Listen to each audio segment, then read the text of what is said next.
कुमार स्वामी नायक Gongo अलुगु लटोका radio Fiji 2 में पुराना गाना लगे हमें बहुत अच्छा लगे। रेडियो फीजी 2 देश की धड़कन।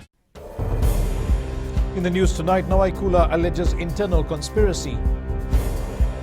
AG's conference discusses COVID-19 challenges and domestic violence on the rise. From the studios of FBC Suva, Edwin Nunn. Good evening, Fiji. Social Democratic Liberal Party MP Nico Nawaikula now claims that charges against him and 5 of his colleagues could be the doing of a faction within the party. Evident of the division within SODELPA, Nawaikula says he is concerned that this could be a political move by those who have links with the government. Nawaikula is one of the MPs charged by FICAC. Epanisa Wangairandovu reports SODELPA President Ratu Epanisa Dakumbau says he is disappointed that 6 party members have been charged. Nawaikula, who allegedly obtained over $20,000, posted on social media saying the allegation could be a further attempt to divide SODELPA. With problems overshadowing the party, Nawaikula is now posting conspiracy theories that the government may have been involved in the latest scandal gripping SODELPA. This afternoon, party executives released a statement saying they are disappointed about their MPs being charged. Party President Ratu Epanisa Dakumbau says the 6 are still part of SODELPA and need the party's support.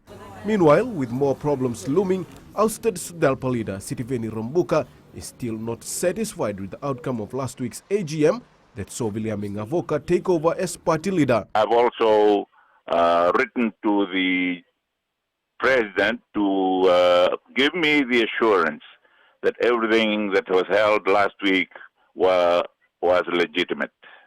Party President Ratu Epanisa Dakumbau, in responding to Rambuka, has used his chiefly status to defend the integrity of the process. Like I said in the AGM once, I come from a family that is done a lot here in Fiji, and it's very important that I stick to that. And everything has to be transparent. While many expected new appointments to fix SODELPA's problems, it seems to have only created more trouble. Epanisa Wangairandovu, FBC News. Businesses had an opportunity to share their experiences during this pandemic at the 22nd Attorney General's Conference in Natandola. With presentations based on not business as usual, speakers touched on how they were coping during uncertain times. Details with Felipe Naikaso. Speaking on their experiences when Fiji was hit with its first COVID-19 case, these leaders had to make sure it was business as usual for them. One of the biggest issues which we faced during the crisis is when we found out that the banks are going to be the essential services. And when we found out the banks are going to be the essential services, we need to make sure that we've got the ATMs full, we've got the FPOS machines working, we've got the digital lab going on, and the people who are coming into the branches, they would be able to get their checks cash and deposit some money. The Tower Insurance of Fiji head of operations also touched on how COVID-19 could be a claimable event for an insurance policy. For private individuals outside of their health and their medical expenses and obvious deaths that have occurred, the primary insurance policy would be their travel insurance. For companies, it would be loss of profit. It could be liability, it could be a material damage. Another point of discussion was how businesses handled staff contracts. A force majeure clause is a creature of contract. What it means effectively is the parties are free to agree upon how they are going to deal with an unforeseen event.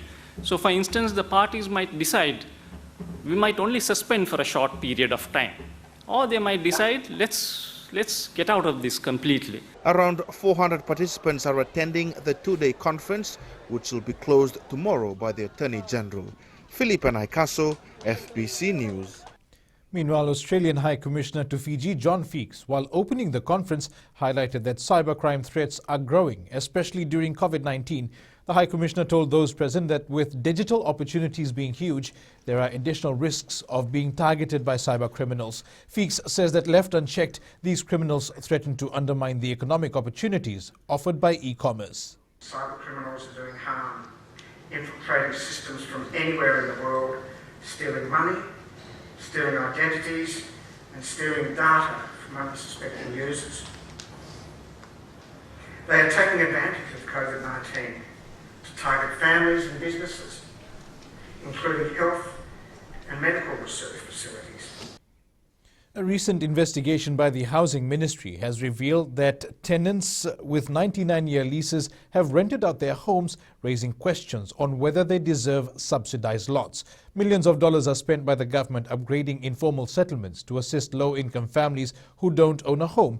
However, some are profiteering from this, forcing the ministry to review its allocation policy and ensure that lots are given in a transparent and fair manner. Pranita Prakash reports. The investigation into subsidized housing began late last year and has so far revealed that some Fijians in Omkar Road, Narere, have abused government assistance. Omkar is one settlement which was upgraded in 2018. 99-year leases were given out, and today we find that 11 people have rented their place and they have moved out. So now the question is, did they really need a place? And should the government give a subsidized lot to those individuals who don't need a lot? So it's a clear indication that these 11 households that we have identified, probably they already owned a property which they have moved in, or they have moved into another informal settlement thinking they will get another land there. So we have to control this. These actions by a handful of people has forced the ministry to review the lot allocation policy to ensure that there is transparency and fairness. That's one reason why we have been working on a new lot allocation policy for informal settlements. So when the lots are upgraded, on how and who will get the lots basically at what price and like that. Public consultations on the proposed informal lot allocation policy will end this week, and the final report is expected before Cabinet in January. Pranita Prakash, FBC News. Reports of violence against women and girls continue to rise, with about 900 new cases this year alone reported to the Fiji Women's Crisis Centre. The FWCC says there's been a notable increase of repeat cases, while 62.5% of the 80 rape cases were against young girls. Koroi Tandulala reports. In 95% of rape cases, the perpetrators are known to the victims. Fiji has got one of the highest rates in the world.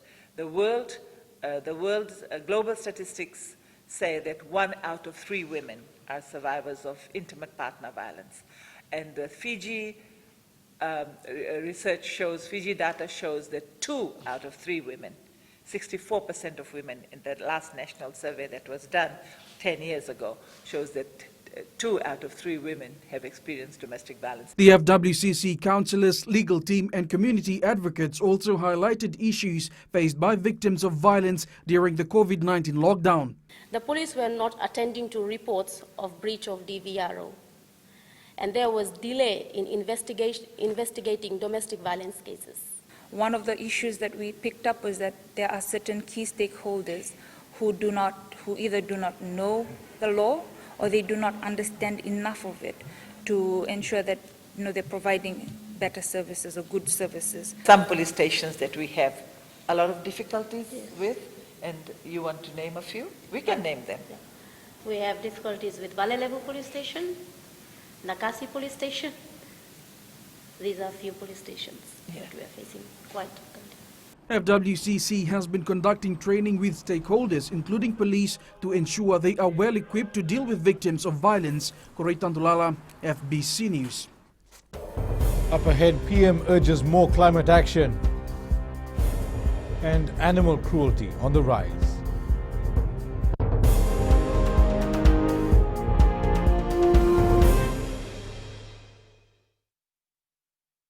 मैं totally Delhi में रहता हूँ और radio Fiji radio Fiji रोज सुनता हूँ. Radio Fiji 2 देश की धड़कन.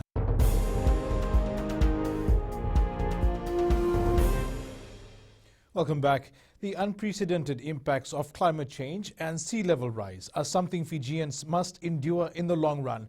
Prime Minister Voreqe Bainimarama, while closing 3 climate change programs last night, said Fiji is in an age of unparalleled danger. The programs were carried out over the last 10 years with the assistance of the government of Germany. Bainimarama is calling on regional organizations to be more engaged. This is the kind of cooperation we will need on a grand scale as we confront the urgent need to reach net zero carbon emissions and adapt to the predictable effects of climate change and sea level rise. We need the great advanced economies of the world to come together and work with us to solve this crisis. Operating only once a week with a team of 4, Riverjets Fiji in Singatoka has been struggling since COVID-19 hit, with tourism at a halt. Company Managing Director Jay White says locals have been taking advantage of weekend packages as other water activities will begin once borders open. Kelly Vadala reports.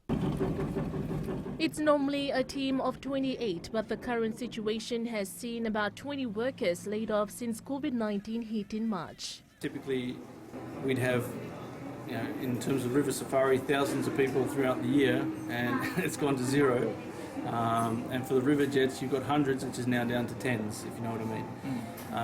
So it's a massive impact, and we're not alone. We're part of a broad industry that's really been heavily impacted here in Fiji and all around the world.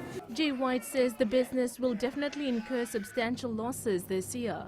But thankfully, a lot of the team members come from villages, so they've been able to stay in the village, use the land, use the river, and survive as their ancestors have done for centuries. Staff Captain Josea Rotukuna says COVID-19 has given locals a chance to experience new activities. Lots of locals go overseas and do other activities overseas. They never know what's available locally. Even lots of people have never been on the mouth of the river.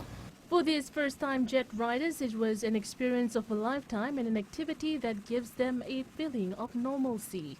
It was nice, I really enjoyed it, but it was my first time. It was good. It was fun, enjoyable. We enjoyed a lot. I had fun. It was a last-minute thing. I did not plan on this, but it was totally worth it. Riverjets Fiji is also in partnership with the Shangri-La's Fijian Resort on Yanuda Island, Thuvu. Together, they've created a special package not only for tourists but locals as well. Kelly Bathala, FBC News. The Society for the Prevention of Cruelty to Animals has raised concerns with a lack of awareness on how to treat animals. Since January, the Animal Welfare Group has received more than 60 reports of cruelty and attends to more than 5 unreported cases every day. Venina Rakotonga reports. The shelter has taken the initiative to organize community programs and awareness through social media, but it is not enough. Because we have also been doing a lot of education and awareness through our social media, our clients coming into SPC and outreach clinics. We have been speaking with people, so before people actually didn't know where to go and where to report these cases. Veterinarian Dr. Joe Olver says education on treatment of animals begins from home, as most animals are raised in family settings. But what you can do, because you're a relatively small population, you can start educating your young people. You can have some things in school, and you can have consistent, steady information in the news media. Narayan says lack of staff and resources is a concern for the SPCA. The biggest limitation for as SPCA is resources and staff. We don't have enough staff to attend to these cases. We only have 2 appointed staff who look at all these cases, and we basically cover a large area like the whole of Suva area. Cases of animal cruelty in 2020 have been higher than any other year in recent history. Venina Rakotonga, FBC News. Overseas, grim COVID-19 records keep coming from the United States, with the pandemic showing no signs of slowing in the lead up to Christmas. A record 3,100 people have died from COVID-19 in a single day in the US, and hospitals are being pushed to the brink. And now to Friday Night Business with Apanisa. Thanks, Edwin. Coming up, slow improvement for Post Fiji. And new restaurant opens in Suva. Stay with us.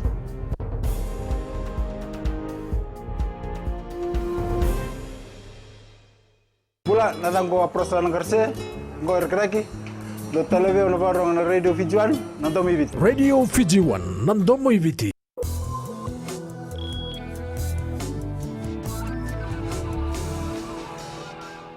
Welcome back. Post Fiji Limited is slowly returning to some state of normalcy after noting a 90% decrease in revenue as the company's essential services were halted. Chief Executive Dr. Aniruddha Bensod says international postal or mail services, which rake in the majority of their revenue, ceased for about 4 months following travel restrictions and lockdown imposed by most countries. Dr. Bensord adds their engagement with international markets is slowly re-emerging thanks to the government's decision to ease some restrictions. COVID-19 has really pushed everyone back, and especially when the lockdown happened and when the sea and air freight stops coming to the Fiji, and that's where the impact was extremely huge. But we are glad that slowly the things are getting eased out, and flights starts coming up, and our mails, e-packets are coming. There is a delay into getting those parcels and the e-packets before the COVID-19. But today, if you see that March and April was a critical area, but now it is easing out, and that is helping to the Post PG to sustain the business. As part of its brand reboot, Digicel Fiji today opened the newly refurbished Digicel outlet in the heart of Suba. Chief Executive Farid Mohammed says in the new outlet in Cumming Street, they have incorporated a new logo and new look to suit their changing brand. He says customer satisfaction is priority, and the new store gives customers space and efficiency to move around. We've taken this as an opportunity to grow ourselves. Yes, whilst it's been challenging time for businesses, including ourselves, but we haven't shied away from continuing our investment. You know, we've invested in our network, we've invested in marketing, we've now invested in a store. Sinifa from HFC Bank joins us now with the latest from the trading world. The US dollar rose today as optimism grew that the pandemic is slowly starting to come to an end. Meanwhile, the euro benefited from the dollar's weakness and looked set to close its best week in a month. The ever-rising number of COVID-19 cases and lockdowns in the US failed to turn investors away from the dollar to safe haven assets. They continue to place their bets on more government support, either through further monetary easing or fiscal spending. A $908 billion COVID-19 aid package was gaining traction in Congress, and the Federal Reserve is widely expected to expand its bond buying program. Both the Federal Reserve and the European Central Bank will convene for their respective policy meetings next week. November's manufacturing payrolls and non-farm payroll figures are due tonight and may provide further clues to the potential U.S. economic recovery. That's all for this week from HFC Bank. Have a safe weekend. Here are the local exchange rates as set early this morning. The Fiji dollar was pegged higher versus the Kiwi, the Chinese yuan, the US dollar, the PNG kina, and the euro. It lost a little ground against the Aussie dollar and the Japanese yen. Commodity prices remain on the rise. For the second day in a row, oil prices jumped over $1 to close above $46 a barrel. Gold rose $10 to $1,839 per ounce, and silver closed up a few cents at $23.97 per ounce.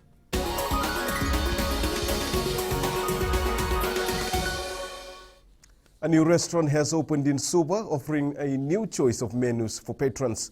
Owners Vinesh and Rachel Dial, who run the Lunchbox restaurant chain, have diversified into the peri-peri flavored food venture. The outlet has created 23 new jobs, and Minister for Economy Ayaz Said Kayum says this is an example of the investment Fiji needs right now.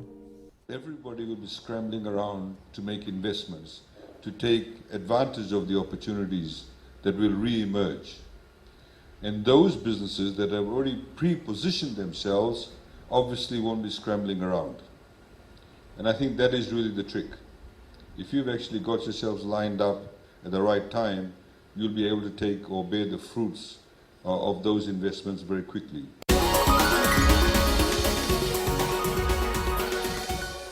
That's all from Business Tonight. Jamie joins us next with the latest from sports. Vinagapinisa and good evening. In sports tonight, Delta Tigers optimistic of a comeback. And Wairiki Sevens quarterfinalists confirmed. Details after the break.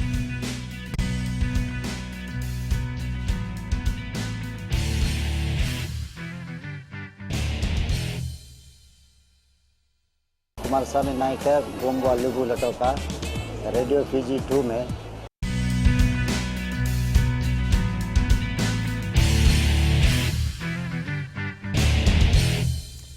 Food City Ascot and Styles Rewa coach Marika Rondo is confident 45 minutes is enough time for the side to make a comeback against Easy Cool Nandi in the Vodafone Fiji Fact semi-finals tomorrow at Subrel Park. The match, which was stopped at half-time last weekend due to unplayable ground conditions, will kick off from the second half with a 1-0 advantage to Nandi. Despite returning to Lambasa, Rondo is optimistic the side will bring the right mentality and intensity to give Nandi a good run. 45 minutes is a long time and anything can happen. So it's good that the boys will come with a very high concentration level. The physicality will be there and the intensity. Execution is one area of concern for the former Fiji national football defender. For us, this game is all about the mentality and how we need to put things together. I think so far we have a plan, and I think it's the execution which is going to be a concern. Rewa midfielder Tevita Warnivalu says they will need to catch up in the second half and ensure they make every minute count. Yes, for the players, we think of catching up into the second half, resumption from the last week again. Just to score a goal first and then hope we win the Saturday match. Rewa takes on Nandi tomorrow at 11:45 a.m. The second semi-final will see Galaxy Hotels and Apartments Powise Electrical Lambasa face Finsworks Suva at 1 p.m. Carlini Tavi, FBC Sports. Fiji football captain Roy Krishna continues to shine in his second season at the Indian Super League. This morning, Krishna saved his ATK Mohan Bagan team with a second-half stoppage time winner for a 1-0 victory over Odisha FC. Krishna has scored in all 3 games this season. Time is over. It's gone wide. Headed in. Not the place of the handball. It's gone in. They've stolen it like a thief in the net. Krishna has become the executioner yet again. It was the last throw of the dice. They've done this time and time again. ATK Mohan Bagan have got the points at the Pretoria. Fiji is one of the first countries to have a face-to-face World Rugby Principles and Management course amid the pandemic. FRU Development Manager Koli Siwambu says while most countries are delivering the course online, Fiji was able to end its 2-day course face-to-face in Suva today. Development officers and FRU staff were part of the program. Siwambu adds it's important to equip their staff first before sending them out to serve in their different areas. The purpose of the course is to strengthen the game by improving rugby organizations through the people that serve the organizations, while ensuring that the game remains true to its core values. And it also provides an entry level to the World Rugby Administrator Development pathway. It was another day of exciting rugby for fans who turned out in numbers to support their teams participating in the 13th Fiji Beta Wairiki Sevens in Taveuni. The top 8 teams have booked their spots in the Cup quarterfinals, which will be played tomorrow morning. Aquila Dama has more. The gloomy weather did not stop local fans from turning out in large numbers to support their teams at the Wairiki Sevens tournament. Defending champions First Light Taveuni has booked a spot in the quarterfinal and will play FDS Barbarians, a repeat of their pool match. The Jerry Tuwai captained Barbarians defeated Red River Mbandamu 26-0 in the elimination to claim their spot. In the second quarterfinal, a number of national reps will face off as Ramsami Army Green face the Blue Gas Police Blue team. Hydro Taveuni Lavana Red takes on Raiwasa Resort Taveuni in the third quarterfinal. The final quarterfinal match will see St. Joseph Brothers and CK Easyby Tambandamu clash for a spot in the semi-finals. The quarterfinals get underway at 8 a.m. tomorrow. Aquila Dama, FBC Sports. The Nandi Yellow Sevens team expects tough matches at the Combat Ulinakau Sevens in Nausori next week. The side will feature in the fellow Fijian category at the event. Details with Felipe Naikaso. The Nandi Rugby Yellow side wants to end the year with a tournament win after failing in their last 3 finals. Well, we are a good team. We've been in 3 finals already. So we are really looking forward to this tournament, and we think we got this on this tournament as well. That's what our target is at the moment, to get the boys to get to Suva and just have a go. Preparations has also been good for the side as they work on areas that failed during the last few tournaments. Well, it's a hard competition. Indo-Fijian rugby, fellow Fijian rugby actually is a hard competition. All the teams are good. All the teams in Suva is good. We actually got teams in Lautoka as well, a team from Lautoka. They're pretty good as well. So yeah, we're expecting a really hard tournament. It won't be an easy tournament. The side is also laced with seasonal players that have featured in many tournaments around the country. We have a good pack, and thanks to the committee for inviting us for this tournament. It will be a very good platform to showcase our talent. The Ulunakau Sevens tournament will kick off next Friday. Philippe Naikaso, FBC Sports. Police Sharks have a mammoth task ahead as they prepare to defend their 2020 FMF Ratusukuna Bowl Rugby League title. Winning the Fiji National Rugby League Vodafone Cup last weekend is now water under the bridge as the Sharks work on recovering from injuries from the match against the Coastline Roos. Team manager Pauliasi Dholamoto hopes that come game day, all their key players will be fit to take the field. Dholamoto adds building a solid defense will be key to getting a win. The Fiji Police Rugby League Sharks team, we are currently, at the moment, we're still recovering from last week's Fiji National Rugby League 2020 Vodafone Cup finals. And in the camp right now, we are facing some niggling injuries, but most probably we're hoping that by come the game date, we'll be able to recover and be able to defend the Ratusukuna Bowl trophy. Currently, as we speak, the boys are preparing well.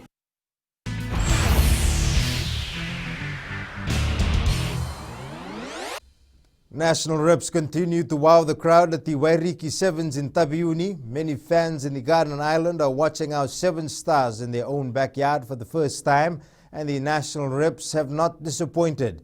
Here's one of Olympic gold medalist Jerituai's tries today in the elimination against the Red River Mbandamo.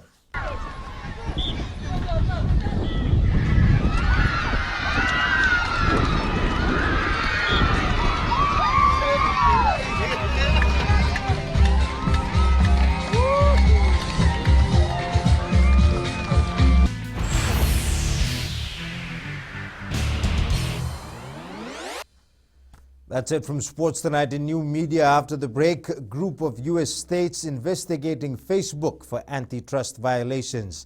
This and more coming up.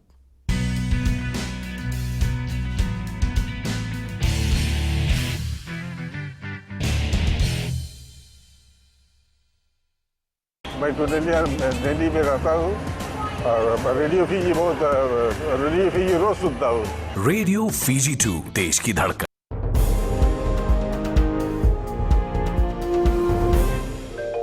And to Kelly now with tonight's weather.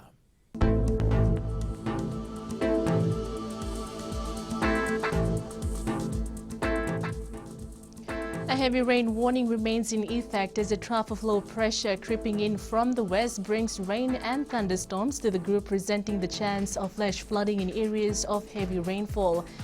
In the west, there was break in the long dry spell today as showers and thunderstorms brought relief to farmers and gardeners.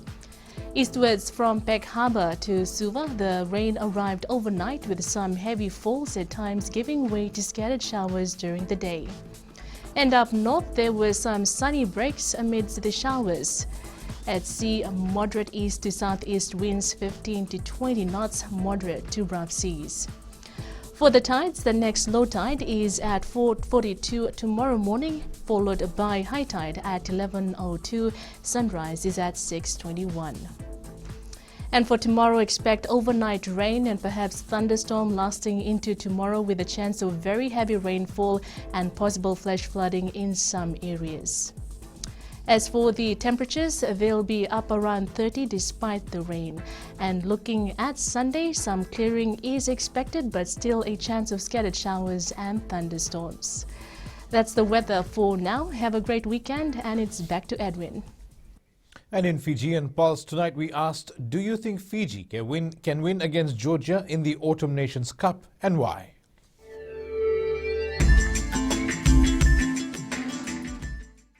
Yes, Fiji can win because they've got a good lineup. I think they can win because they have a lot of experienced players like Tisova. Fiji can win because they have a good lineup. Yes, of course, because they have a good team and a special team to like one from the French team, like players like Tisova, Randra, and especially to Nandol, Changing. And recapping our main stories, Nawaikula claims charges against SODELPA MPs are politically motivated. Domestic violence cases on the rise. An AG's conference discusses COVID-19 challenges. For these stories and others, you can tune in to our sister radio station Gold FM. And to our poll question, this week we are asking, should William Ngavoka be given the position of opposition leader? Visit our FBC website to answer. And to our shot of the day, a stunning shot of Queen Elizabeth II Square in Lautoka City, capturing the beautiful golden shower tree.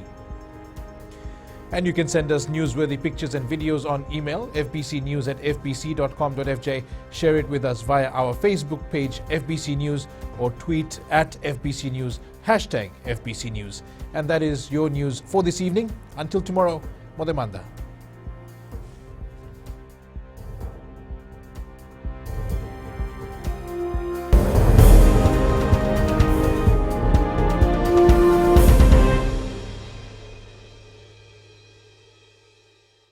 Kumar साहब ने नायक है गोंगवा लुगु Lautoka radio Fiji 2 में पुराना गाना लगे हमें बहुत अच्छा लगे। रेडियो फीजी 2 देश की धड़कन।